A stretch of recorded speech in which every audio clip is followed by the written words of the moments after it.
Bab 606. Kecurigaan Ronnie Ouyang. Kingston Jiang menyesuaikan tubuhnya selama beberapa menit sebelum dia menstabilkan cederanya. Dia melirik tubuh Bernard Qi di tanah. Dia tahu bahwa jika Bernard Qi tidak kembali untuk waktu yang lama, Ronnie Ouyang pasti akan mengirim seseorang untuk mencarinya. Klu, kamu galilah lubang yang dalam, perintahnya. Ya. Klu Tang mengambil pedang besi dan mulai menggali salju di tanah. Dia juga seorang ahli bela diri dan energi Qi sangat kuat dan mudah untuk menggali lubang. Segera, lubang lebih dari 10 meter muncul. Kingston Jiang melambai dengan santai. Satu-satunya energi Qi yang tersisa ternyata membentuk suatu kekuatan tenaga dan menggulung mayat Bernard Qi, dan mayat itu langsung masuk ke lubang yang dalam. Dan Klu Tang mulai menumpuk es dan salju di sekitarnya ke dalam lubang. Langit penuh dengan salju. Darah di tanah segera terendam. Tapi Kingston Jiang pergi dari sini dan pergi ke sisi lain jurang untuk melanjutkan penyembuhan. Ronnie Ouyang pergi ke Partai Tian Shan. Di depan Partai Tian Shan, banyak murid menyambut petarung dari seluruh negeri. Sebagai penyelenggara pertemuan ini, Partai Tian Shan tidak akan menolak siapapun. Selama seseorang datang, mereka akan menyambut dan mengatur akomodasi untuk mereka. Namun, terlalu banyak ahli bela diri yang datang ke Gunung Tian Shan. Partai Tian Shan tidak cukup tempatnya lagi. Partai Tian Shan mulai membangun rumah kayu sebagai tempat tinggal sementara dalam beberapa hari terakhir. Ronnie Ouyang dan yang lainnya juga diatur dalam sebuah rumah kayu. Dia menunggu beberapa jam, tetapi Bernard Qi belum kembali. Dia mengerutkan kening dan bergumam, mengapa dia belum kembali. Dia sedikit khawatir dan berencana untuk melihatnya secara langsung. Pada saat ini, Partai Tian Shan, di aula kosong. Ada banyak mayat di sini. Orang-orang ini semua dibunuh oleh Kingston Jiang sebelumnya. Sesiu. Pintu aula utama didorong terbuka dan seorang wanita cantik masuk. Ini adalah Winona Jiang. Winona Jiang selalu merasa bahwa segala sesuatunya agak aneh. Dia telah mengenal Kingston Jiang begitu lama dan dia mungkin mengerti seperti apa Kingston Jiang. Bahkan jika dia mati, dia akan tidak membunuh orang yang tidak bersalah tanpa pandang bulu. Tapi sekarang dia telah membunuh begitu banyak orang. Dia datang ke sini hanya untuk melihat orang-orang ini dibunuh oleh Kingston Jiang. Dia pertama kali datang ke mayat Dimas Jiang dan mengangkat kain putih di mayat itu. Melihat Dimas Jiang berbaring di tikar di tanah. Dimas Jiang pucat dan terengah-engah. Winona Jiang menggandeng tangan Dimas Jiang. Ini dingin. Mengetuk denyut nadinya. Dia sudah lama tidak bernapas. Dia menatap Dimas Jiang. Agak sulit dipercaya. Gumamnya pelan, dia benar-benar tidak percaya itu benar.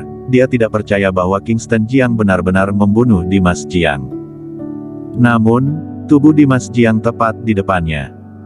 Dia tidak ingin mempercayainya, tetapi kebenaran ada di depannya.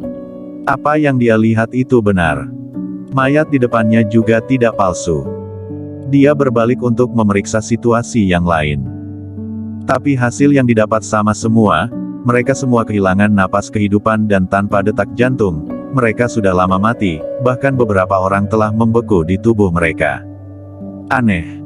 Winona Jiang berdiri, memandangi mayat di tanah, menyentuh dagunya dengan jari-jarinya yang ramping, dengan ekspresi serius di wajahnya. Apa yang sedang kamu lakukan? Pada saat ini, sebuah suara bergema, mengganggu pikiran Winona Jiang. Winona Jiang mendengar suara itu dan melihatnya. Seorang wanita datang dengan pedang. Ini adalah Jocelyn Chen, ketua muda dari Partai Tian Shan dan juga merupakan putri dari Jonathan Chen, ketua sekte dari Partai Tian Shan. Apa yang kamu lakukan di sini? Siapa yang membiarkanmu masuk?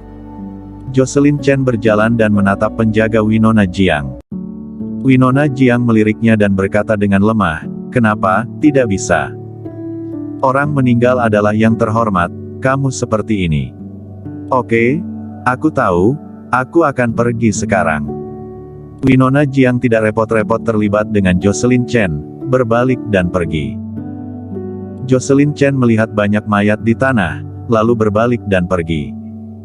Di dalam jurang, Kingston Jiang terus menyembuhkan diri.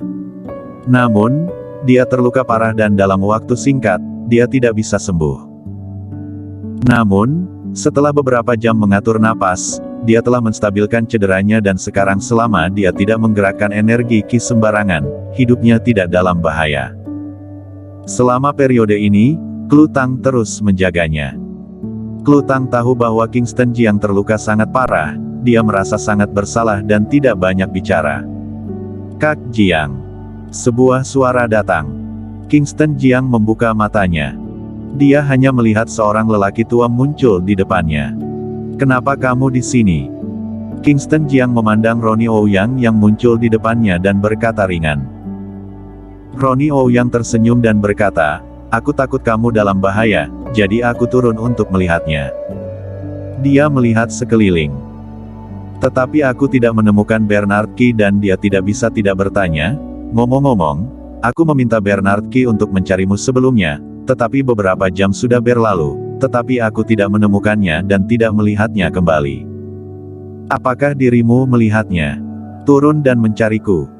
Kingston Jiang terkejut dan bertanya, apakah ada? Kenapa? Tidak. Ronnie Ouyang sedikit terkejut. Kingston Jiang menggelengkan kepalanya dan berkata, aku terus menyembuhkan diri di sini dan aku belum pernah melihat Bernard Qi. Ronnie Ouyang tampak serius, menatap Kingston Jiang dan bertanya, benarkah kamu tidak melihatnya? Iya. Kingston Jiang mengangguk. Dia menopang pedang pidana yang ditancapkan di tanah dan berdiri. Saat berdiri, itu mempengaruhi luka-luka di tubuh dan sedikit darah mengalir dari sudut mulutnya. Klu Tang berjalan tepat waktu dan membantu Kingston Jiang dengan wajah meminta maaf. Suamiku, maafkan aku, ini semua salahku. Aku seharusnya tidak menusukkan pedang untuk melawanmu. Kingston Jiang berhenti sejenak. Ronnie Ouyang melihat Kingston Jiang, bahkan kesulitan berjalan. Selain itu, pakaian di punggungnya juga sudah usang dan punggungnya yang berlumuran darah bisa terlihat samar-samar, yang seharusnya terkena saat dia melompat dari tebing. Aneh, kemana Bernard Qi pergi? Pertanyaan muncul di benaknya. Dia tidak terlalu banyak berpikir, berjalan mendekat dan berkata, naik dulu, pergi ke Partai Tian Shan dan bicarakan itu nanti. Seperti yang dia katakan, dia memegang Kingston Jiang dengan satu tangan dan Klu Tang dengan tangan lainnya, melompat dan terbang ke atas. Saat terus naik ke atas. Segera aku sampai di puncak dan akhirnya membawa Kingston Jiang dan Klu Tang ke Partai Tian Shan.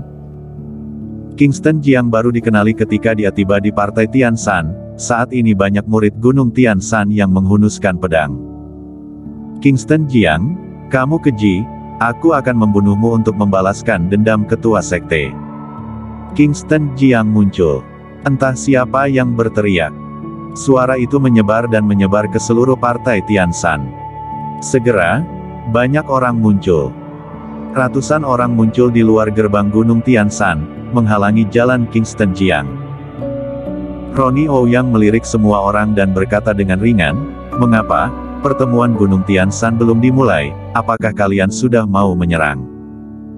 Jika demikian, maka aku akan menemani kalian sampai akhir. Diki Xiaoyao berdiri dan berteriak, semuanya, aku tahu perasaan kalian yang ingin membunuh Kingston Jiang untuk membalas dendam, tetapi itu akan dilakukan pertemuan Gunung Tian Shan dalam 2 hari.